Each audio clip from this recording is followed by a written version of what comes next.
বিসমিল্লাহির রহমানির রহিম। সম্মানিত খামারি ভাই ও বোনেরা, আসসালামু আলাইকুম। আমি একটি গবাদি পানির গুরুত্বপূর্ণ প্রোডাক্ট নিয়ে কথা বলবো। সেটা হচ্ছে মিনামিন SP, total mineral high potency, দুধ ও মাংস বৃদ্ধির জন্য গুরুত্বপূর্ণ একটি প্রোডাক্ট।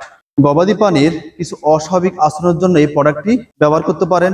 যেমন গরু তার নিজের গোবর খেয়ে ফেলে, গরু মাটি খেয়ে ফেলে, গরু বালি খেয়ে ফেলে, গরু নিজের দুধ নিজে খেয়ে ফেলে, গরু প্রস্রাব খেয়ে ফেলে, গরু কাপড় খেয়ে ফেলে, গরু বস্তা খেয়ে ফেলে। এই ধরনের সমস্যার সমাধানের জন্য গুরুত্বপূর্ণ প্রোডাক্ট হচ্ছে মিনামিন এসপি হাই পটেন্সি।